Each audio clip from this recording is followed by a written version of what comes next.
Assalamualaikum warahmatullahi wabarakatuh. Bismillahirrahmanirrahim. Wa qala Musa rabbi a'lamu biman jaa'a bil huda min 'indihi wa man takunu lahu 'aqibatud dar. Innahu la yuflihuz zalimun. Sadaqallahul azim. Surah Al-Qasas ayat 37.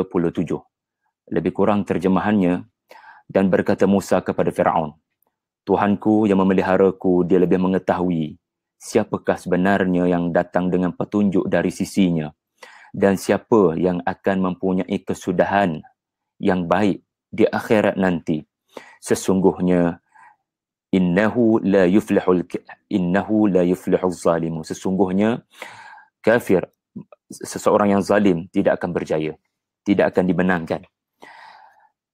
Tuan-tuan, puan-puan yang dihormati dan dikasihi sekalian, selepas saya mengamati surah Al-Qasas, surah yang mempunyai 88 ayat ini, saya mahu berkongsi dengan anda bagaimana untuk kita melihat surah ini sebagai sebuah perjalanan yang indah, yang mempunyai satu tujuan, yang mempunyai satu tema, yang mana setiap bahagian-bahagian yang ada di dalam surah ini saling kukuh mengukuhkan, saling lengkap melengkapi antara satu sama lain. Tidak lain tidak bukan, boleh kita katakan surah ini sepenuhnya mempunyai hubungan dengan Nabi Musa alaihissalam. Kita bahagikan surah ini kepada 5 bahagian. Bahagian yang pertama ayat 1 hingga 3.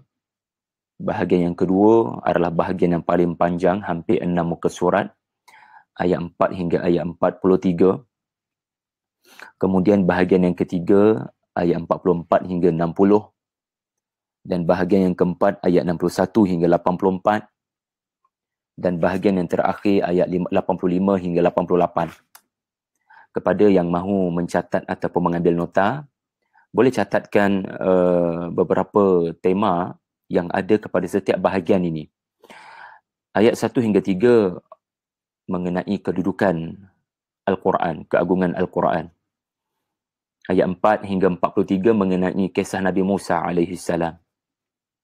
Ayat 44 hingga 60, bahagian yang ketiga, adalah karenah Quraisy dan sikap Rasulullah sallallahu alaihi wasallam kepada mereka. Ayat 61 hingga 84 adalah ancaman akhirat dan Qarun dimusnahkan, dan bahagian yang terakhir motivasi buat Rasulullah. Baik, mari saya huraikan supaya kita lebih memahami setiap bahagian dan supaya kita boleh nampak perjalanan yang teratur yang disusun oleh Allah daripada awal hingga ke hujung surah yang menceritakan tentang kisah dan ibrah perjuangan Nabi Allah Musa alaihissalam di Mesir. Ayat 1 hingga 3, Allah berbicara tentang kedudukan, kemuliaan bahasa Arab yang dipilih Allah untuk diturunkan Al-Quran. Allah tidak turunkan kisah Musa ini di dalam bahasa Ibrani. Allah telah menurunkan kisah Nabi Musa dengan panjang lebar kepada Rasulullah sallallahu alaihi wasallam dan bukan kepada Yahudi di Yathrib. Letakkan diri kita di tempat Yahudi di Yathrib. Apa perasaan mereka apabila mereka mengetahui bahawasanya ada seorang lelaki di Makkah yang bukan daripada keturunan mereka, yang bukan daripada orang Yahudi, tiba-tiba mengetahui dan telah menyampaikan kepada seluruh penduduk Makkah tentang satu cerita yang memang ada di dalam fikiran mereka orang-orang Yahudi ini, daripada A sampai ke Z, apa yang berlaku kepada Moses di Mesir. Apa perasaan mereka apabila mereka mengetahui ada lelaki yang telah diberitahu kisah perjuangan Nabi Musa, sedangkan lelaki ini tidak pernah menemui mereka, tidak pernah datang berguru dengan mereka mengenai Taurat. Dan disampaikan pula oleh lelaki ini Rasulullah sallallahu alaihi wasallam dalam bahasa Arab, kerana baginda sendiri yang buta huruf menerima cerita Musa alaihi salam ini dalam bahasa Tasimim, iaitu dalam bahasa Arab. Ini sebenarnya satu tempelak kepada Yahudi di Yathrib yang kemudian harinya tidak beriman kepada Rasulullah sallallahu alaihi wasallam, meskipun Nabi telah membuktikan bahawasanya Nabi menerima wahyu sebagaimana Musa menerima wahyu, dan Nabi adalah penerus perjuangan Nabi Allah Musa alaihi salam, bukan sekadar penerus perjuangan Nabi Allah Ibrahim yang mengasaskan Makkah. Lalu kita boleh katakan surah Al-Qasas ini, bahagian yang pertama, menyambut ayat 86 surah An-Naml, surah sebelumnya, inna hadzal Quran ini dalam bahasa Arab ini yaqussu ala Bani Israel, akan menceritakan berkali-kali tanpa henti kepada Bani Israel di Yathrib itu, aksar, dengan lebih banyak, alladhi hum fihi yakhtalifun, yang mana perkara yang banyak yang mereka akan dengar adalah sesuatu yang mereka tidak boleh bersetuju, kerana apa yang disampaikan oleh Rasulullah adalah kebenaran dan apa yang terkandung di dalam Torah mereka adalah kebatilan. Jadi ini bahagian yang pertama di mana kedudukan Al-Quran dalam bahasa Arab diterangkan. Dan mengapa kisah yang berbicara tentang tokoh yang tidak berbicara dalam bahasa Arab, Moses tidak bercakap dalam bahasa Arab, Bani Israel tidak bercakap dalam bahasa Arab, Fir'aun tidak bercakap dalam bahasa Arab, Qarun tidak bercakap dalam bahasa Arab, tetapi Allah menurunkan kisah ini dalam bahasa Arab. Maka ayat 1 hingga 3 merumuskan tujuan surah ini diturunkan di dalam bahasa Arab. Kemudian ayat 4 hingga 43 Allah menceritakan tentang kisah Nabi Allah Musa alaihi salam kepada Rasulullah sallallahu alaihi wasallam dan kisah Firaun kepada Quraisy kafir, kerana di situ ada pengajaran yang besar di mana Allah Subhanahu wa taala membahagikan kisah Musa ini kepada dua bahagian. Kalau tuan-tuan perhatikan kisah Musa di dalam surah Al-Qasas, kita boleh bahagikan kepada dua bahagian. Satu, fasa di Mesir, dan kedua adalah fasa di Madian. Dan antara kedua-duanya hijrah. Ketika di Mesir, kita boleh lihat bagaimana surah ini menyebut keadaan bayi Nabi Musa, apa yang berlaku. Semuanya berlaku dengan perancangan rapi daripada Allah Subhanahu wa taala, di mana Allah berkehendak supaya Musa tidak membesar dengan Bani Israel sebagaimana Harun. Musa AS tidak membesar sebagai Bani Israel yang hina, dipukul, dipijak, menjadi abdi. Allah berkehendak supaya Musa ini yang bakal menjadi Rasul, menjadi seorang yang mulia. Seorang kenamaan. Tetapi punya akhlak yang mulia. Seorang yang tidak pernah mengaku Fir'aun itu Tuhan. Seorang yang beriman dalam istana Fir'aun. Ini kata Muhammad Al-Ghazali, hikmah bahagian yang pertama di sebalik kisah Musa dalam surah Al-Qasas, di mana Allah berkehendak Musa tumbuh membesar dalam keadaan mulia dan tidak tumbuh dalam keadaan hina sebagaimana kaumnya, kerana Allah bakal memberi kepadanya masa depan yang gemilang. Okay, letakkan diri anda di tempat Rasulullah ketika berinteraksi dengan bahagian yang pertama surah Al-Qasas ini. Bahagian pertama kisah Nabi Musa. Bukankah ia mengungkapkan hikmah kenapa Nabi perlu berada di Makkah dan sebelum menjadi Rasul tempohnya lama? Kerana Allah mahu Nabi Muhammad SAW menjadi lelaki yang dikenali oleh kaumnya sendiri, sebagaimana Musa dikenali oleh seluruh mereka berada dalam istana Fir'aun. So Rasulullah SAW tidak menjadi Rasul pada usia muda. Nabi menjadi Rasul selepas 40 atau 39 tahun Nabi berada di dalam istana Fir'aun di Makkah. Nabi membesar, Nabi dikenali oleh Fir'aun yang ada pada waktu itu, yang bakal menjadi Fir'aun. So Nabi akan menjadi Rasul. Dan setiap Rasul, prinsip penting adalah mereka mesti dilihat bersaudara dengan kaumnya. Mereka tidak boleh dilihat sebagai alien, sebagai makhluk asing, sebagai seseorang tidak dikenali. Kerana Musa ini bakal menjadi orang penting menyampaikan risalah Allah kepada Fir'aun. Jadi Fir'aun tidak boleh memberi alasan, aku tak kenal kamu, aku tidak kenal siapa kamu, daripada mana kamu datang, kamu daripada mana. Allah menjadikan Fir'aun tidak boleh memberikan alasan ini kerana berbelas tahun atau mungkin berpuluh tahun Fir'aun membesarkan sendiri Musa alaihissalam ini. Dan semua sedia maklum di bahagian kedua, menjelang bahagian kedua kisah Nabi Musa, iaitu di Madian, di mana ada seorang lelaki dalam istana Fir'aun yang memberitahu kepada Musa, lari, kamu dalam bahaya, seluruh kepimpinan Fir'aun mahu membunuh kamu.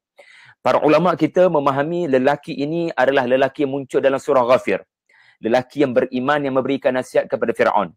Dan dikatakan lelaki ini sudah lama beriman, dia daripada kaum Qibti, daripada kerabat di Raja Fir'aun. Beliau sudah lama beriman kerana sifat Al-Amin yang ada kepada Musa.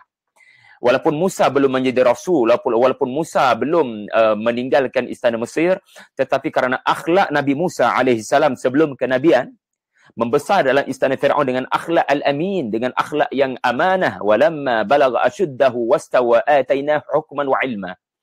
Kerana Musa ini membesar dengan akhlak yang baik, maka bukan seorang dua yang memilih untuk mendekati Musa dan percaya kepada agama Musa, dan akhirnya secara senyap-senyap menyembunyikan keimanan kepada apa yang Musa beritahu kepada mereka tentang ketuhanan yang sebenar. Dan Musa sendiri tidak lain tidak bukan membesar kerana belayan, kasihan, belas, tarbiyah daripada bondanya yang tidak disedari itu adalah bondanya, yakni Asyah.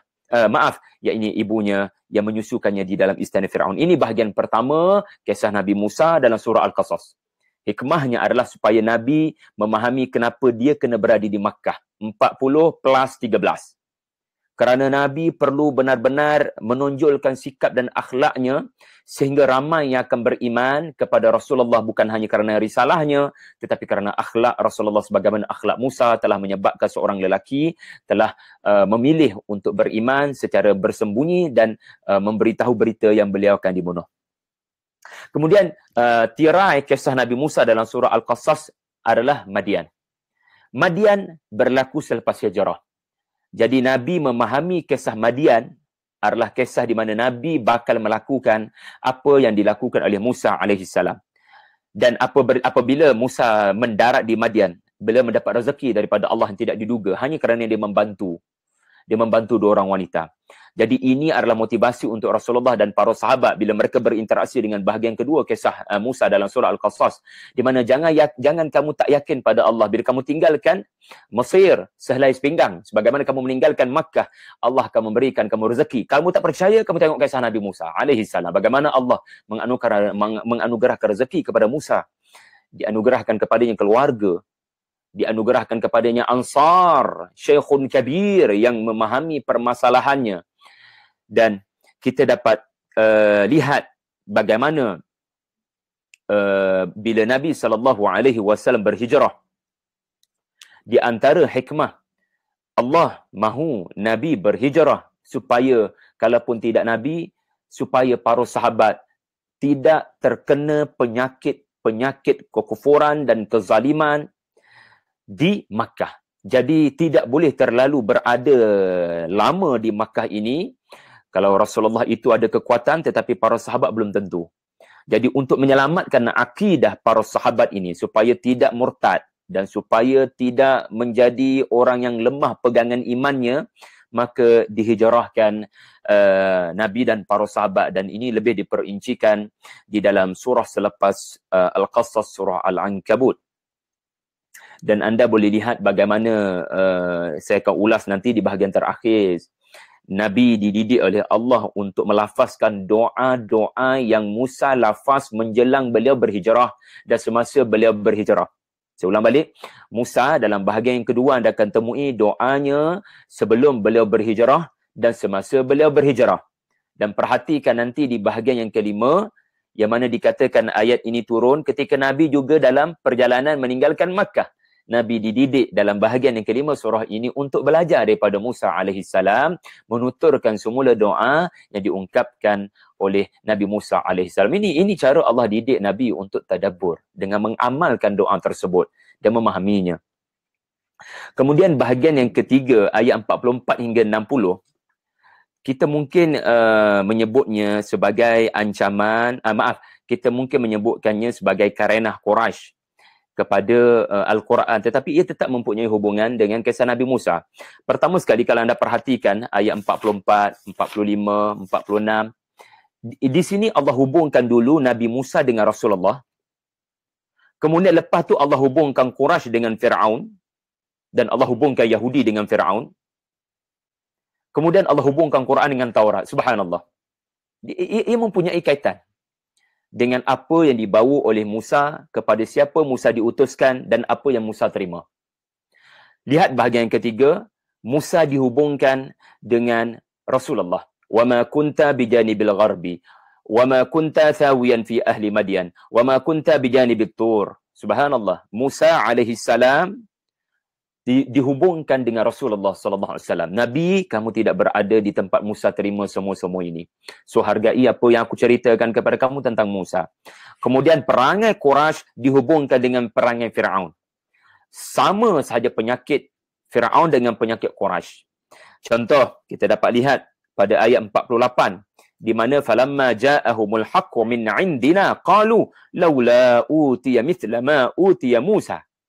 Di mana kafir Quraisy berkata apabila didatangkan kepada mereka Al-Quran, dan ulama juga menyatakan ini bukan sekadar ayat yang berkaitan dengan kafir Quraisy, tetapi juga merujuk kepada Yahudi di Yathrib. Mereka juga mengatakan, macam mana kami nak beriman kepada Muhammad sedangkan dia tidak diturunkan mukjizat yang diturunkan kepada Musa. Laula utiya mithla ma utiya Musa. Jadi ungkapan ini menunjukkan perangai yang sama ada pada Yahudi, perangai yang sama ada pada kafir Quraisy, iaitulah tak boleh nak percaya kalau tak ada benda pelik terjadi. Tak boleh percaya kalau Laut Merah tidak terbelah. Kalau Laut Merah tidak terbelah di masa Rasulullah, ataupun tidak ada tongkat dibaling oleh Rasulullah, tidak ada tangan keluar daripada ketiak keluar cahaya daripada Rasulullah, tak boleh nak percaya. Jadi perangai ini sebenarnya bukan hujah. Ini adalah alasan kafir Quraisy, kerana jauh sebelum daripada surah ini diturunkan, peristiwa terbelah bulan adalah sebesar-besar mukjizat hissiyah yang berlaku di hadapan mata kafir Quraisy. Dan mereka kata apa? Mereka kata sihir. Mereka kata sihir.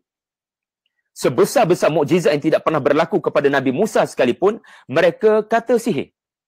Lalu ini sama dengan perangai kafir Quraisy, ini sama perangai dengan Firaun. Falamma ja'ahum Musa biayatina bayyinat qalu ma hadha illa sihrun muftara.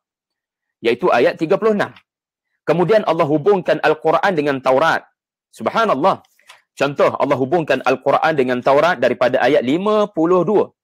Di mana Allah menyatakan orang-orang yang benar-benar beriman, orang-orang Yahudi kalau benar-benar beriman, bila mereka mendengar Al-Quran atau mereka mendengar surah Al-Qasas, mereka akan pasti beriman. Alladina atainahumul kitab min qablihi. Sebelumnya mereka menerima Taurat dan sekarang mereka mendengar Al-Quran, hum bihi yu'minun. Wa idza yutla alaihim qalu amanna bihi innahu al-haqqu min rabbina inna kunna min qablihi muslimin. Kami dengar Quran, percayalah. Sebelum ini pun kami sudah pernah mendengar apa yang disebut oleh Quran ini, yakni At-Taurah.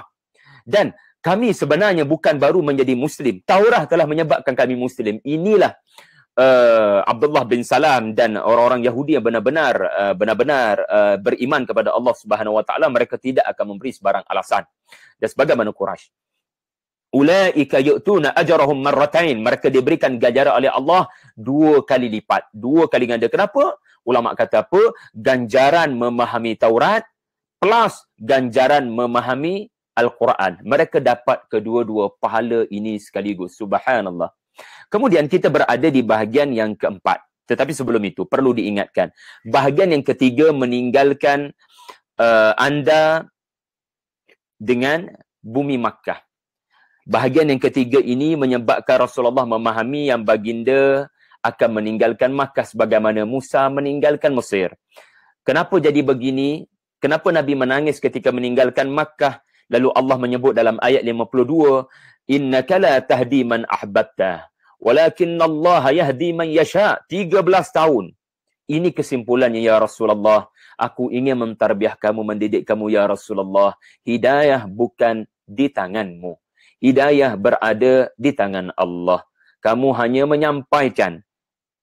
Ya, innaka la tahdi man ahbabta walakinnallaha yahdi man yasha wa huwa a'lamu bil muhtadin. Kemudian tuan-tuan, kita berada di bahagian yang keempat. Bahagian yang keempat anda akan temui bagaimana Allah Subhanahu Wa Taala menceritakan tentang akhirat dan menceritakan tentang Qarun. Allah cerita pasal kesudahan kafir di akhirat dan kesudahan kafir di dunia. Saya ulang, kesudahan kafir di akhirat, kesudahan Fir'aun dan spesies Fir'aun di akhirat yang mengaku ilah. Sebab surah Al-Qasas menyebut Fir'aun berkata ilah. Lalu apa kesudahan yang akan menanti mereka ini? Lihat bahagian yang ketiga. 3 kali Allah sebut wa yauma yunadihim ayat 62, wa yauma yunadihim ayat 65, wa yauma yunadihim ayat 84. Kenapa? Sebab perangai Firaun idnada, dia selalu memanggil kaumnya dan datang kepadanya waqala ana rabbukumul a'la, supaya diperakui dia tu Tuhan. Sebab dalam surah Al-Qasas memang Firaun dirakamkan Allah telah mengungkapkan kalimah mengaku dirinya Tuhan. Wa qala fir'aunu ya ayyuhal mala'u ma 'alimtu lakum min ilahin ghairi. Lalu Allah Ta'ala mencabar mereka di akhirat nanti. Jadi kesudahan kafir seperti Fir'aun, Allah bentangkan di dalam bahagian yang keempat. Lalu apa pula kaitan dengan kisah Qarun? Qarun Allah Ta'ala bawa dalam bahagian yang keempat ini kerana Allah mahu memberi ancaman kepada Quraisy dan Yahudi di Yathrib. Kamu ingat aku akan menangguhkan azab kepada kamu sampai hari akhirat, lalu kamu ada banyak masa untuk terus berhibur. Dah, aku boleh timpakan azab bukan akhirat, bahkan di dunia secara mengejut. Buktinya adalah kisah Qarun. Qarun adalah bukti bagaimana Allah tidak menangguhkan azab. Allah boleh timpakan azab dengan bersegera. Walaupun Rasul berada ketika itu, yakni Nabi Musa di Mesir. Sebagaimana Rasulullah di Makkah. Allah boleh menimpakan azab kepada kamu, wahai kafir Quraisy. Kerana Allah boleh menjadikan azab dalam bentuk yang kamu tak boleh jelaskan dengan logik dan sains. Kerana apa yang berlaku kepada Qarun bukan gempa bumi. Kerana gempa bumi yang berlaku kepada Qarun adalah gempa bumi azab. Gempa bumi yang special. Kerana Allah Ta'ala sebut, فَخَسَفْنَا bihi wa bidarihil arda. Yang tenggelam, gempa bumi tuan-tuan, logically, semua orang yang berada di lokasi tertentu di Mesir itu pasti tenggelam. Sama ada Bani Israel yang melihat Qarun, ataupun kaum Kibti yang melihat Qarun. Sama ada yang kafir melihat Qarun daripada orang-orang Kibti, sama ada orang beriman sekalipun yang melihat Qarun. Mereka boleh saja tenggelam, tetapi Allah Ta'ala menyebut, inilah azab. Azab dia berbeza daripada bencana musibah. Fakhasafna, yang tenggelam hanya Qarun dan dar, rumahnya sahaja, istananya sahaja yang dia bangga-banggakan tadi itu. Subhanallah. Jadi Allah Ta'ala menjadikan kisah Qarun tidak berpisah daripada penerangan yang mahu dibawa tentang ancaman kepada kafir Quraisy. Dan sebenarnya saya dapati bahagian yang keempat ini adalah huraian kepada ucapan terakhir Nabi Musa di dalam surah Al-Qasas. Ayat yang saya bacakan di awal tadi, di mana Musa alaihi salam berkata, Rabbi a'lamu biman ja'a bil huda min 'indih wa man takunu lahu 'aqibatud dar. Beri perhatian kepada ungkapan wa man takunu lahu 'aqibatud dar. Allah Ta'ala menggunakan kalimat ad-dar, dan kalimat ad-dar ini berulang pada ayat 81, iaitu dar Qarun jatuh ke bumi, dan Allah sebut pada ayat 83 sekali lagi kalimat ad-dar, tetapi merujuk kepada rumah di akhirat. Allah kurniakan kepada mereka yang tidak mahu berperangai seperti Qarun yang melakukan ulu, dan Fir'aun yang melakukan ulu dan fasad. Jadi tuan-tuan, itulah syurga Allah, itulah negara akhirat, itulah ad-dar. Jadi kalimat ad-dar ini adalah ungkapan Musa di hadapan Fir'aun pada ayat 37. Di mana Musa berkata, kamu akan tahulah nanti Fir'aun, siapa yang akan mempunyai rumah di akhirat. Ini antara maksud literal, aqibatud dar. Siapa yang akan mempunyai penginapan untuk berehat, untuk berseronok, yakni syurga di akhirat. Dan siapa yang dia punya kesudahan di dunia, rumahnya akan dibenam Allah. Rumahnya akan dimusnahkan Allah. Lalu ini ungkapan terakhir Musa yang tidak ada sebarang penjelasan. Maka muncullah penjelasan, iaitulah bahagian yang keempat. Allah Ta'ala paparkan yauma yunadihim, yakni merujuk kepada ahli-ahli neraka yang tidak akan memperolehi rumah di neraka nanti untuk mereka berehat. Na'udzubillah. Dan cerita Qarun adalah cerita mengenai seseorang yang kehilangan rumah paling mahal di bumi Mesir. Hanya kerana bongkak dan sombong, lalu Allah musnahkan mereka. Jadi doa Musa, ungkapan Musa yang terakhir dalam surah Al-Qasas telah menyempurnakan bahagian yang kelima. Subhanallah. Dan perhatikan juga ungkapan terakhir Musa dalam ayat 37, innahu la yuflihu zalimun. Tidak akan berjaya sekali-kali orang-orang yang zalim. Allah tak akan bagi menang orang-orang yang zalim. Telah disambut oleh Bani Israel pada ayat 82 yang merujuk kepada Qarun. Kalau tadi merujuk kepada Fir'aun. Wa ka'annahu la yuflihul kafirun. Di mana mereka berkata, memang benarlah sesungguhnya Why ini makna dengan air mata mereka bertaubat dan mereka menginsafi apa yang berlaku pada Qarun. Benarlah apa yang telah sampai kepada kami, bukan setakat orang-orang zalim akan Allah tidak menangkan. Yang kafir seperti Qarun sekalipun tidak akan dimenangkan Allah Subhanahu wa taala. Dan bahagian terakhir juga ada kaitan dengan Nabi Musa, tuan-tuan. Ada kaitan dengan Nabi Musa, iaitu motivasi kepada Rasulullah supaya follow Nabi Musa alaihi salam. Follow dari sudut doa dia dan follow dari sudut perjalanan hijrahnya. Okey. Apa yang saya janji kepada anda tadi? Okey, perhatikan ayat 85 penghujung surah Al-Qasas.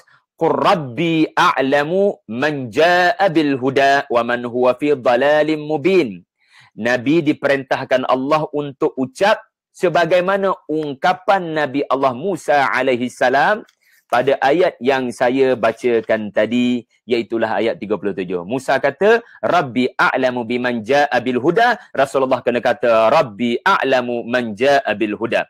Dan Nabi Musa berkata semasa beliau menghampiri proses hijrah, tuan-tuan lihat apa yang diungkapkan oleh Nabi Musa. Nabi Musa berkata pada ayat 17, Qala Rabbi bima an'amta alayya falan akuna zahiran lil mujrimin. Ya Allah, aku tidak mahu sekali-kali dengan segala nikmat yang kau telah kurniakan kepadaku. Nikmat kekuatan fizikal, nikmat menjadi orang kenamaan, dikenali sebagai anak angkat Firaun. Dengan segala nikmat ini, tolong jangan jadikan aku zahiran, mereka yang memenangkan mujrimin, penjenayah. Jadi ini adalah doa Nabi Musa, dan perhatikan pula di penghujung 86 di mana Nabi diminta oleh Allah supaya mengungkapkan fala takunanna zahiran lil kafirin. Jangan jadi orang yang tolong orang-orang yang kafir. Musa jangan tolong orang penjenayah, Rasulullah jangan tolong orang kafir. Zahiran berulang di situ, tuan-tuan. Dan kemudian sepanjang perjalanan meninggalkan Mekah, Nabi selalu berpaling ke belakang. Nabi rindu, Nabi menangis. Tetapi Nabi dididik oleh Allah untuk ada sifat dan sikap Nabi Musa. Sebab Nabi Musa dalam ayat 22 Allah rakamkan walamma tawajjaha. Tawajjaha artinya bergerak dan tidak berpaling ke belakang. Tawajjuh, benar-benar fokus dan percaya Allah pasti akan memberikan petunjuk. Rabbi asa rabbi an yahdiyani sawa'as sabil. Lalu Rasulullah dididik. Rasulullah diberikan motivasi, Rasulullah diberikan peringatan, jangan terlalu tidak rasa redha dengan perintah hijrah ini, kerana sekiranya kamu berada di Makkah, kalaupun tidak kamu tetapi para sahabat kamu akan ada dari kalangan mereka yang murtad lalu menjadi musyrik. Sebab itu Allah sebut dalam ayat 87, wala takunanna minal musyrikin, dan juga ada kemungkinan selain daripada kamu, iaitulah para sahabat kamu akan mengambil selain daripada Allah sebagai ilah, seperti Gerun kepada Abu Jahal, lalu tunduk kepada Abu Jahal. Lalu Allah mengajar Musa tidak tunduk kepada seseorang yang mengaku Tuhan. Wala tad'u ma'allahi ilahan akhar la ilaha illa huwa. Itu ayat yang terakhir. Subhanallah. Jadi tuan-tuan, apabila penutup surah Al-Qasas adalah membabitkan Nabi belajar daripada Musa berhijrah semasa Nabi berhijrah, maka tidak perlu pelik surah Al-Ankabut adalah surah yang menerangkan detik-detik yang menyebabkan umat Islam terpaksa berhijrah, iaitulah ujian pembantaian fizikal. Ahasiban nasu an yutraku an yaqulu amanna wahum la yuftanun. Suratul Ankabut menyambut dengan sangat tepat surah Al-Qasas. Siapa yang susun Quran, tuan-tuan, subhanallah. Dan dalam surah Al-Ankabut Allah gambarkan apa yang menyebabkan Nabi Nuh akhirnya terpaksa meninggalkan kaumnya. Nabi Nuh terpaksa berhijrah. Allah gambarkan dan Allah tidak sebut di tempat lain. Allah Ta'ala hanya sebut di dalam surah Al-Ankabut, iaitulah 1050 menimpa Nabi Allah Nuh alaihi salam. Ayat 14, walaqad arsalna nuhan ila qaumihi falabitha fihim alfa sanatin illa 50 'ama. Dan Allah Ta'ala menyebut kalimat hijrah atas lisan moyang Rasulullah, yakni Ibrahim. Inilah satu-satunya surah yang menyebut hijrah dari bibir Nabi Ibrahim alaihi salam sendiri. Ayat 26 surah Al-Ankabut, inni muhajirun ila rabbi, aku akan berhijrah kepada Tuhanku. Lalu Rasulullah memahami Nabi mesti mempunyai sikap seperti Nabi Ibrahim alaihissalam yang berhijrah bersama dengan Nabi Lut. Dan di ayat yang terakhir, lebih kurang bahagian surah Al-Ankabut yang tidak ada kesempatan untuk kita kupas, ayat 52 Allah Ta'ala sebut, ya ibadiyalladzina amanu inna ardi wasi'atun fa iyaya fa'budu. Bumi aku luas, bumi aku luas. Bumi aku luas, orang-orang yang beriman. Maknanya apa? Maknanya keluar daripada tempat yang zalim ini. Wallahu a'lam. Semoga ada manfaat untuk tuan-tuan dan puan sekalian. InsyaAllah semoga dia membantu anda untuk memahami surah Al-Qasas. Kepada yang berkemampuan dan berkelapangan boleh ikuti seminar ibrah surah Al-Qasas saya esok hari, InsyaAllah selama 1 hari. Wallahu a'lam. Assalamualaikum warahmatullahi wabarakatuh.